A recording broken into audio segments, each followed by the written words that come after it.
حرمة الاستحمام.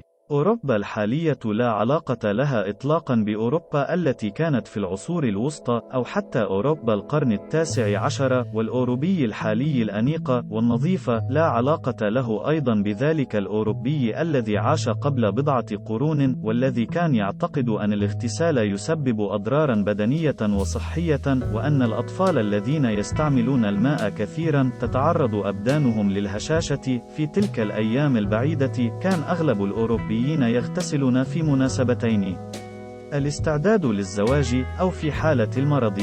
هذه ليست نكتة بل حقيقة صدرت منذ سنوات طويلة في مذكرات الكاتب ساندور ماراي، الذي ولد في بداية القرن العشرين في عائلة برجوازية ذات أصول نمساوية هنغارية، وأصدر كتابا يؤرخ لتاريخ الوساخة في أوروبا، بل أيضا لتاريخ الوساخة في عصره، حين يعترف بأن الاعتقاد الذي كان شائعا في عائلته الغنية هو أن الاغتسال الكثير يضر بالصحة، فقد كان الأوروبيون كريهي الرائحة.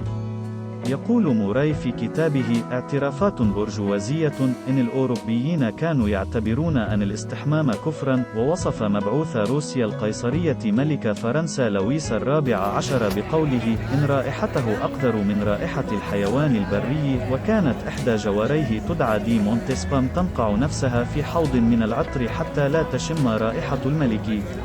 الروس أنفسهم وصفهم الرحالة أحمد بن فضلان أنهم أقذر خلق الله، حيث إنهم لم يكونوا يستنجون من بول ولا غائط، وكان القيصر الروسي بيتر يتبول على حائط القصر في حضور الناس.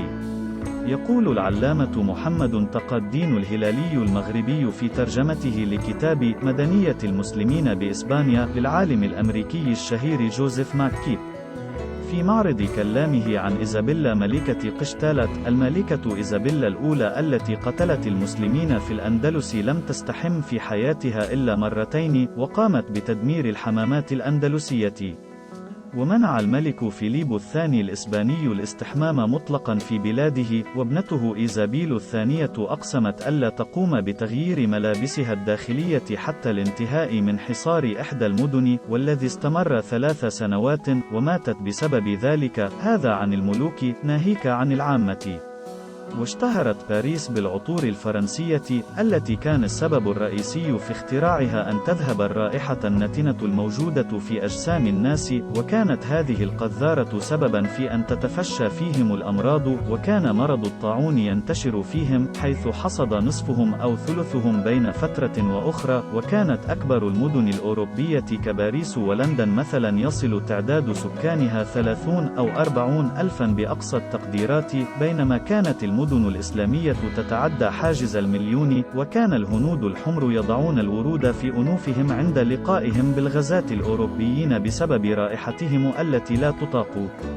يقول المؤرخ الفرنسي ديريبار: نحن الأوروبيون مدينون للعرب بالحصول على أسباب الرفاهية في حياتنا العامة، فالمسلمون علمونا كيف نحافظ على نظافة أجسادنا، فإنهم كانوا عكس الأوروبيين الذين لا يغيرون ثيابهم إلا بعد أن تتسخ وتفوح منها روائح كريهة، فقد بدأنا نقلدهم في خلع ثيابنا وغسلها. وكان المسلمون يلبسون الملابس النظيفة الزاهية، حتى أن بعضهم كان يزينها بالأحجار الكريمة كالزمرد والياقوت والمرجان.